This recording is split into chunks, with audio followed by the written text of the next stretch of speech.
और ताई का जो विश्वास है उसी तरीके हर किसी जो हमारे साथ जुड़े हुए उन लोगों का यही विश्वास है और मैं ताई आपके माध्यम से ताई को और पूरे पवार कुटुंब को धन्यवाद बोलती हूँ. आणि जसं मी सांगितले प्रत्येक धर्म, जात, भाषा, प्रांतचे लोकांना येऊन आम्ही ते कॅन्डिडेट्स फायनल केलं आहे. खूप चांगलं कॅन्डिडेटचं आम्ही लोकांच्या समोर ठेवलंय आणि आम्हाला विश्वास पण आहे. येणाऱ्या 15 तारखेला ते घडीच्या बटन दाबून त्याला निवडून आणणार आणि 16 तारखेला.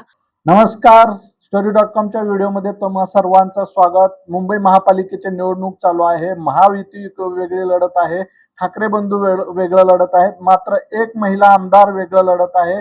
त्या महिला आमदारने अख्खी निवडणूक आपल्या अंगावर घेतली आहे. ती महिला आमदार आहे सना मलिक. आपण सना मलिक यांच्यासोबत बातचीत करणार आहोत. दीदी नमस्कार. दीदी, दोन ठाकरे बंधू एकत्र लढतायत, महायुतीमधले तुमचे सहकारी पक्ष एकत्र लढतायत. मात्र तुमचा पाठिंबा या सरकारला चालला, पण महायुतीमध्ये मुंबई महापालिकेमध्ये महायुती का नाही झाली?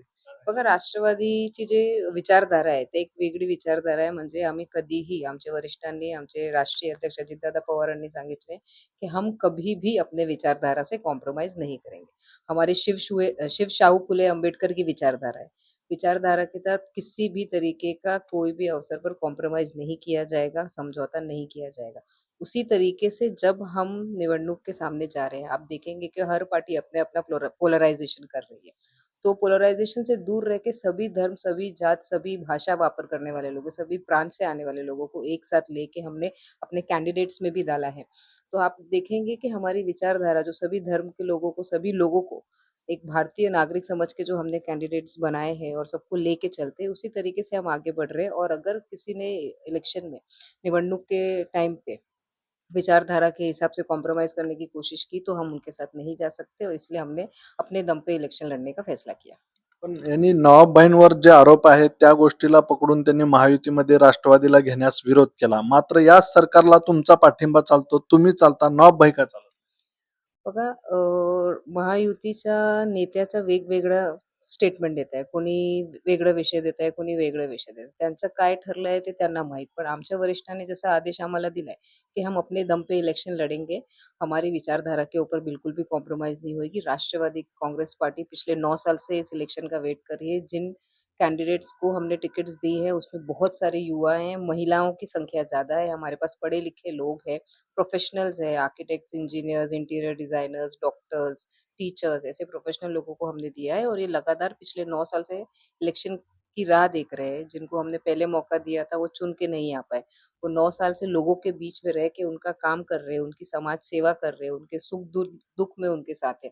कोविड जैसी महामारी महामारी आई, उसमें हमारे कार्यकर्ताओं ने, हमारे पदाधिकारियों ने और सिटिंग काउंसिलर्स ने बहुत मेहनत की, लोगों को कितनी राहत दिला पाए उस पे काम किया. तो जब ऐसे समय पे चुनाव आता है तो हमारे पास भी सक्षम लोग हैं जो चुनाव लड़ सकते हैं और लड़ के जीत सकते हैं. उसी कारण हमने राष्ट्रवादी कांग्रेस पार्टी ने ये तय किया, हमारे वरिष्ठों ने ये आदेश दिया कि हम 100 बराबर लड़ेंगे, अपने दम पे लड़ेंगे और ज्यादा से ज्यादा काउंसिलर्स चुन के लाएंगे. दीदी, नवाब बहीणवर आरोप झाले, नवाब बहीणना तुरुंगात जावं लागलं, तो क्षण तुमच्यासाठी किती होता? आणि त्यानंतर ज्या पद्धतीनं तुम्ही जबाबदारी सांभाळलीत ते खरं तर कौतुकास्पद आहे. कारण एवढा मोठा ऍक्सिडेंट तुमच्या आयुष्यात झाला आणि त्यानंतर ज्या पद्धतीने जबाबदारी सांभाळलीत, तो क्षण तुमच्यासाठी कसा होता? तो काळ कसा होता? ते इन्सिडेंट तुम्ही बघितलं असेल तर अचानक से सगळे घडलं आणि ते खूप एक इमोशनल इन्सिडेंट होता. पण माझ्या वडिलांचं असं आहे की लढेंगे आणि जितेंगे. आणि फक्त वडिलांचं नाहीये, पूर्ण कुटुंबाचं असं आहे की लढेंगे आणि जितेंगे आणि तेच धोरण घेऊन आम्ही पुढे चाललो. इतकं सोपं नाही होतं. तरीही आम्ही ते आज एक दिवस काय, पुढचा दिवस काय, कारण मीडियाचा पण खूप होता गोंधळ त्यामध्ये आणि नेत्याचे भाषण येत होते, नेत्याचे टिप्पणी येत होते. पण हाँ, हाँ, तर ते चालूच होता. पर उसके ऊपर हमने कैसे जीत हासिल की वो था, दिन दिन से एक-एक दिन को एक वैसे लिया जा रहा था. और हमारे जो लोग थे हमारे साथ, भले ही आरोप हो रहा था, मीडिया में चल रहा था, हमारे विरोधक आरोप कर रहे थे, लेकिन हमारे जो साथ वाले थे, हमारे जो राष्ट्रवादी कांग्रेस पार्टी के हमारे नेता लोग थे, हमारे जितने भी पद अधिकारी कार्यकर्ता थे, हमारी जो जनता थी, उन्होंने पूरी ताकत से हमारा साथ दिया. उनका जो विश्वास था वो वैसे ही रहा, बरकरार रहा और वो विश्वास से हम धीरे-धीरे लड़ते रहे. और जहाँ तक मतदार संघ की बात है, मतदार संघ में पिताजी के नहीं रहते हुए जब उनकी एब्सेंस थी, लगातार हमने लोगों के बीच में जाके उनकी समस्याएँ समझी।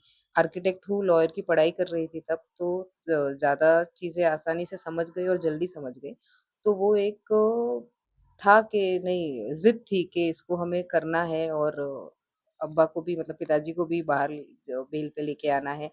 साथ ही साथ मतदार संघ में जो काम है उनको भी कंप्लीट करना है।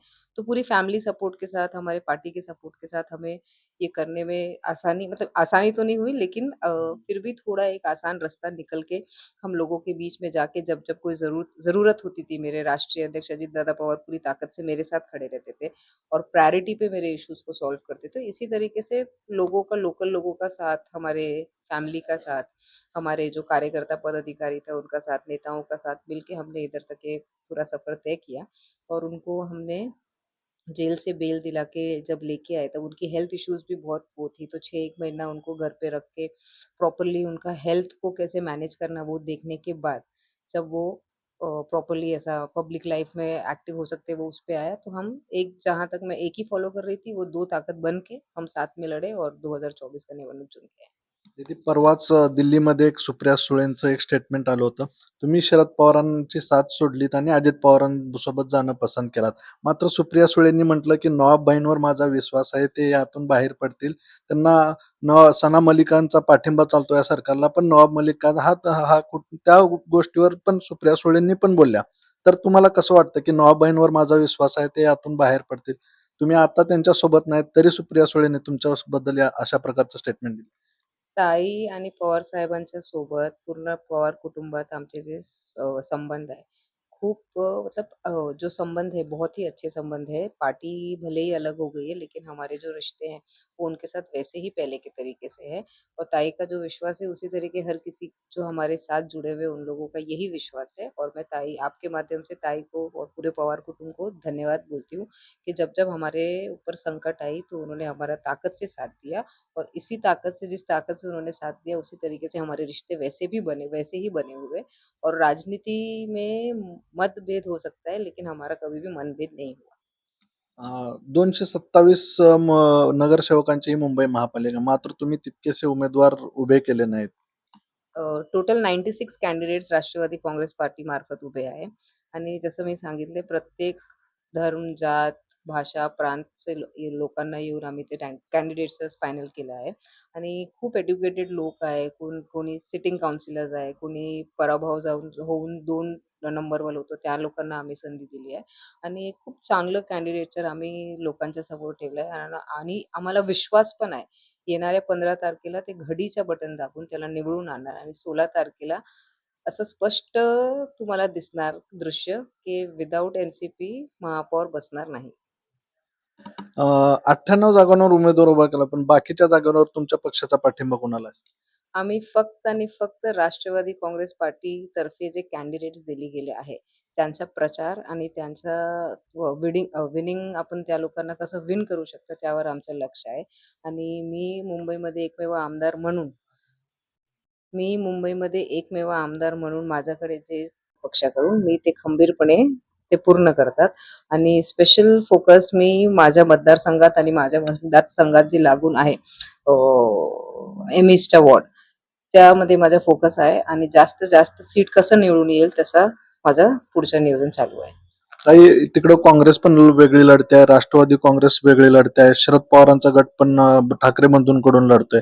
याच्यामधून सेक्युलर मतांची, खास करून मुस्लिम मतांची विभागणी होणार नाही असं वाटतं? गेल्या नगर परिषदच्या चुनावामध्ये तुम्ही बघितलं असेल, तर मुस्लिम मत जे आहे खंबीरपणे खूप मोठ्या संख्येने दादांना पाठिंबा दिलाय आणि फक्त पाठिंबा नाही, खूप काही लोक त्या मतांनी जिंकून पण आलाय आणि आम्हाला हेच विश्वास आहे, की या निवडणूकमध्ये पण आमचे समाजचे लोक आमच्या सोबत उभे राहून जिथे लोक आहे आमचे कॅन्डिडेट्स त्यांना पाठिंबा देऊन त्यांना निवडून आणणारच. आता पुढच्या 10 वर्षात मुंबईला, तुमच्या मतदारसंघाला कुठं बघता तुम्ही? वन ऑफ द बेस्ट मतदारसंघमध्ये मी पुढच्या 10 वर्षानंतर माझ्या मतदारसंघ बघतात. कारण माझं जे डेव्हलपमेंटचं विजन आहे ते असंच नाही, कारण मी एक 15 वर्ष माझं प्रोफेशनल लाईफमध्ये मी ॲज अन आर्किटेक्ट काम केलं आहे. गेल्या 3 वर्षापासून मी लॉचं जे स्टडीज केलं त्याच्यानंतर ते युटिलाइज करते आणि मला वाटतं हे जे कॉम्बिनेशन आहे खूप बेनिफिशियरी आहे माझ्यासाठी आणि माझ्या मतदारसंघासाठी. कारण जे विजन आम्ही आज बघताय, पुढचे 10 वर्ष नंतर एक चेंज्ड अणुशक्ती नगर आपल्याला दिसायला भेटेल. ठाकरे बंधूंनी मोठ्या घोषणा केल्या आहेत. मुंबईकरांना 1,00,000 घरं देतो आणि हेल्थच्या बाबतीत हे अनेक आश्वासनं दिल्यात. गेले अनेक वर्ष त्यांची सत्ता या महापालिकेमध्ये होती. कसं बघता तुम्ही आश्वासन? ते निवडणूकच्या वेळी खूप काही आश्वासन देताय लोक. पण मला असं वाटतं, की जे याच्या आधी झालं नाही, ते पुढे कसं होणार ते पण एक खूप मोठं क्वेशन मार्क आहे. पण एक व्हिजन ठेवणं गरजेचं आहे आणि व्हिजन ठेवून आपण पुढे गेलं तर आपल्याला माहीत आहे कोणती दिशा घ्यायचं.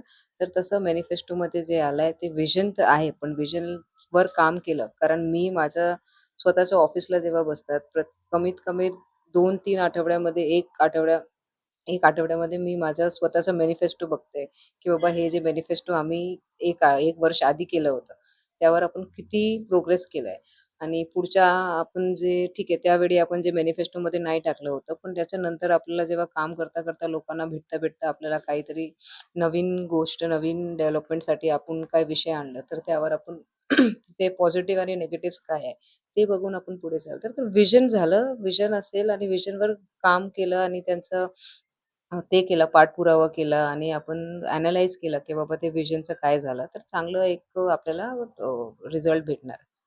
थँक या होत्या सना मलिक. एक विजन ठेवून आम्ही मुंबईकरांसोबत जातोय, मुंबईकरांसाठी विकासासाठी काम करणार असं त्यांचं मत आहे. 227 पैकी 98 जागावर निवडणूक लढवली असली मात्र या महिला आमदारांनी अख्खी निवडणूक आपल्या स्वतःच्या अंगावर घेतली आहे. बघूयात पाहूयात कसं यश मिळतं सना मलिक यांना. यासारखे मुंबई महापालिकेच्या आणखीन अपडेट्स पाहण्यासाठी पाहत राहा story.com. कॅमेरामॅन दीपक साळुंकेसह मी प्रकाश पाटील, story.com, मुंबई.